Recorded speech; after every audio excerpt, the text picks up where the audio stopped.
പ്രോപ്പർട്ടിയുടെ ആധാരം രജിസ്റ്റർ ചെയ്യുന്നതായിട്ട് ബന്ധപ്പെട്ടിട്ട് പരാതിക്കാരി ഈ ഓഫീസിൽ വന്നിരുന്നു. അപ്പോൾ ആധാരം രജിസ്റ്റർ ചെയ്യുന്ന ദിവസം അവരോട് നിർബന്ധിച്ച് കാശ് വാങ്ങിച്ചു. ഒരു 1700 കാശ് വേണം, രജിസ്ട്രേഷൻ കഴിഞ്ഞാൽ കാശ് വേണമെന്ന് പറഞ്ഞു. ഞാൻ അന്ന് അവരുടെ അടുത്തുണ്ടായിരുന്ന ഒരു 1750 രൂപ അവർ കൊടുത്തപ്പോൾ ഇവിടുത്തെ ഓഫീസ് അസിസ്റ്റൻറ്റ് പറഞ്ഞു അത് പോരാ, നിങ്ങൾ 55 ലക്ഷം രൂപയുടെ ഡോക്യുമെൻറ്റിൽ രജിസ്റ്റർ ചെയ്തിരിക്കുന്നത്, ഇതൊന്നും തന്നാൽ പറ്റില്ല. മറ്റ് ഉദ്യോഗസ്ഥർക്കും കാശ് കൊടുക്കേണ്ടതാണ്, അതുകൊണ്ട് നിങ്ങൾ കൂടുതൽ തരണം എന്ന് പറഞ്ഞു. അത് കഴിഞ്ഞ് 21-ാം തീയതിയാണ് രജിസ്ട്രേഷൻ നടന്നത്. പിന്നെ 22-ാം തീയതി വീണ്ടും അവർ രജിസ്ട്രേഷൻ വന്നപ്പോൾ അവരോട് വീണ്ടും പറഞ്ഞു, നിങ്ങൾ ഇന്നലെ തന്ന് പോരാ, കുറഞ്ഞു പോയി. പിന്നെ മേലുദ്യോഗസ്ഥരും പറഞ്ഞിട്ടുണ്ട് എന്ന് പറഞ്ഞു. അങ്ങനെ അവർ നമ്മളെ സമീപിച്ചു. അപ്പോൾ ആധാരം വാങ്ങിക്കുന്ന ദിവസം നിങ്ങളത് ബാക്കി തരണം എന്നാണ് പറഞ്ഞത്. എന്ന് നമ്മളെ സമീപിച്ചു.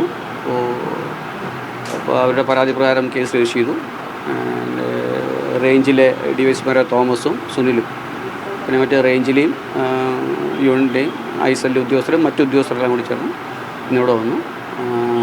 അവർ വന്ന് കാശ് കൊടുത്ത വഴിക്ക് ഓഫീസ് അസിസ്റ്റൻറ്റ് ശ്രീജ കാശ് വാങ്ങിച്ചു. അവരെ കൈയോടെ പിടിച്ചിട്ടുണ്ട്. ഇനിയിപ്പോൾ മറ്റാർക്കെങ്കിലും ഇതിൽ പങ്കുണ്ടോയെന്നുകൊണ്ട് പരിശോധിച്ച് വരികയാണ്. മറ്റ് നടപടിക്രമങ്ങൾ നടന്നു വരികയാണ്.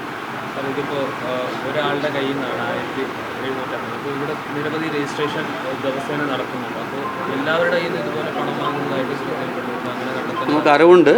ഇപ്പോൾ ഈ റെക്കോർഡ് റൂമിലാണ് കുറച്ചൊക്കെ വെക്കുകയെന്നാണ് പറഞ്ഞത്. റെക്കോർഡ് റൂമാണ് ശരിക്കും പരിശോധിക്കുക. പക്ഷേ ഓളമിനസാണ്, എൻ്റെ ഉള്ളിൽ കയറി അത്ര പെട്ടെന്ന് കണ്ടുപിടിക്കാൻ പറ്റില്ല. പരിശോധന തുടർന്നു വരികയാണ്. അതോടൊപ്പം തന്നെ ഇവർക്ക് ഇവരുടേതായ ചില പ്രത്യേക രീതികളൊക്കെ ഉണ്ട്. അപ്പോൾ നമുക്ക് ഡിസ്ക്ലോസ് ചെയ്യാൻ പറ്റില്ല. നമുക്ക് അതുകൂടി ആലോചിച്ചിട്ടായിരുന്നു വന്നിരുന്നത്. ഇന്ന് ഇവിടുത്തെ സിസ്റ്റത്തിനും തയ്യാറുണ്ടായിരുന്നുണ്ട്. അപ്പോൾ രജിസ്ട്രേഷൻ പെട്ടെന്ന് നടന്നിട്ടില്ല ഇവിടെ ഇന്ന്. അപ്പോൾ ഇപ്പോൾ 1750 രൂപ കൊടുത്തത് കൈയോടെ പിടിച്ചിട്ടുണ്ട്. പിന്നെ സബ് രജിസ്ട്രാറടുത്തൊരു കുറച്ച് കാശിൻ്റെ ഡിഫറൻസ് കാണുന്നുണ്ട്, അത് പരിശോധിച്ച് നോക്കണം. പിന്നെ ഒരു ക്ലർക്കിൻ്റെ അടുത്തും കുറച്ച് കാശിന് ഡിഫറൻസ് കാണുന്നുണ്ട്, ചെറിയ എമൗണ്ട് ഡിഫറൻസ് കാണുന്നുണ്ട്, അതൊന്ന് പരിശോധിച്ച് നോക്കണം. മുൻകൂട്ടി തീരുമാനിച്ച പ്രകാരമായിരുന്നോ